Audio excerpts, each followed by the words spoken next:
Hi there, I just want to pop back in for a swift follow-up to the last video, except it's not to do with the last video. This one's more about prednisone, a favourite little friend of the doctor for when people have symptoms similar to that of someone with Crohn's, colitis, ulcerative colitis and so forth. It's an anti-inflammatory and it also suppresses the immune system, because basically what's going on is your body is in a war zone. It thinks it's in a war zone. My understanding, by the way. And it thinks it's in a war zone, and therefore it is attacking some healthy tissue somewhere in your body. And for the ones in the gut, where they call them Crohn's, colitis, ulcerative colitis, etc., that's basically what's going on. So it starts causing inflammation first up. Inflammation then goes on to ulceration. So the answer on a medical side of it is to whack in some anti-inflammatories. So it stops the ulceration going further. And so prednisone is one of them. Salazepyrin was another one. That was great, that one. Had that one on off for years. Actually caused my kidney function to lessen. So the filtering in my kidneys are not as good. And the prednisone, well, that one was great because they put me on that when I was 12, and it stunted my growth. So my hands are huge, my feet are huge, and the rest of me only got to 5'7". Thought I should have been taller. My brother was 6'4", so I came from a tall family. Anyway, just with regards to prednisone, my heart just goes out to anybody on any of these drugs. I know that they have to be used in some cases because you don't have the space or the ability to just step back from whatever it is that's causing this, just my understanding. Because prednisone has some really bad side effects. And apart from, there's a list that I've got here on drugs.com. You want to know what's in a drug? Drugs.com. Go and check it out.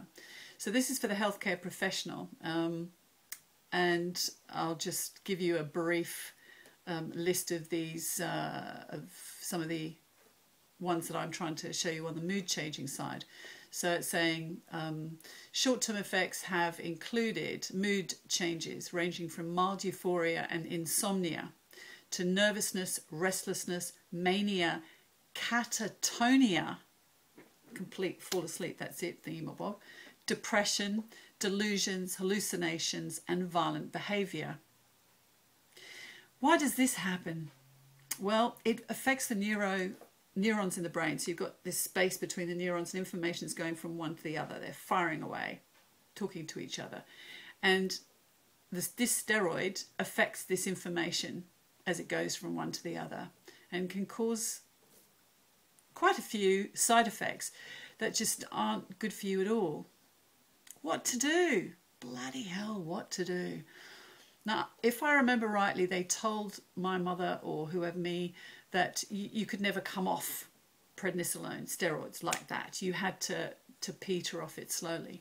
So I would never tell you to come off drugs, slowly or otherwise, because if that's what you're doing right now, that's what you need to be doing. And it's been your choice, even though you've had to take the advice from a doctor. And that doctor has given you this information because of what he or she has learnt.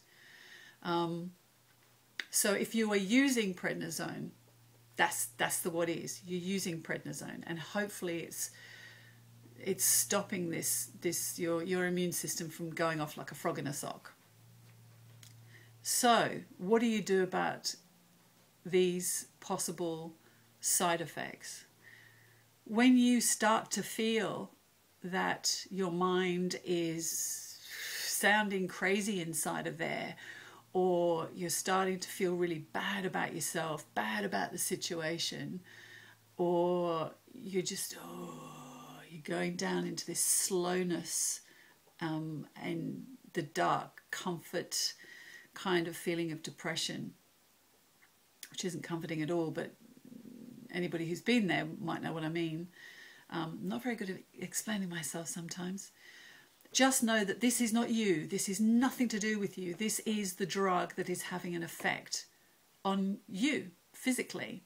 So just accept that you're not feeling your normal self, and refuse to just buy into whatever messages your mind might be telling you, like, I can't deal with this anymore. Yes, you can. Life is crap. Everybody hates me. I'm going into the garden to eat worms. Okay. Just breathe. I know, oh, it sounds so simple, and I know it's not. And I empathise. I listen to me. I was just about to say I hate the fact you're suffering. I don't like it at all. I really don't like it at all, because I know that stuff has to come before all this. Before you get the ulcers, stuff has to have happened. And you are literally sending signals to your cells. That's what happens. A cell is a cell with its own intelligence, and it's got proteins in there and the DNA and the genes, but the genes don't do anything apart from create proteins when stimulated. And how does it get stimulated? By a signal. And if the signal has not managed to find the protein outside of the nucleus, then the sleeve will come off the DNA. There will be the genes. The genes will go, oh, okay, you want that protein. And it creates it, and off you go. And that might not be necessarily a good protein that gets sent off because of the genes, and the genes being whatever they are. But this has got nothing to do with Crohn's disease, in my understanding. Calm. But it's true. I really, it does bug me that anybody out there is suffering. Really does. But then I suffer if feeling that it's a bit funny and a bit weird. But there is, yeah, a beautiful person that I share with is currently going through some severe mind tests, I guess one could say, due to the fact she's taking Prednisone, and I think the other one was Remicade, mixed between the two. I mean, all of these things are going to do something to you. That's why whenever you're going to take a drug or a medication, please check out drugs.com. A professional will probably say, oh no, that's a load of rubbish. Okay, just check it out and question them. Ask them, you know, what else is going to happen, so that you're informed, so that if you do feel bad, don't make it mean that the situation is making you feel bad. It could be the drug. And then you can make a decision from there as to whether you start to get some good affirmations going, get some good friends around, good people around you to have a giggle, have a laugh, watch a good movie, or make a decision to come off the drugs. Or try something else, maybe. I don't know. This is not advice, by the way. This is just my little rant about pharmaceuticals, because of obviously they do good stuff, but they also definitely have side effects. So, not sure where all that came from, but yes. Anyway, I hope all is well and gets better wherever you're at, wherever you are, however you're feeling. Just keep on accepting, and then have action happening. It's not weak, it's a lot stronger, and you get more clarity. I'm going to go now. Cheers. Bye.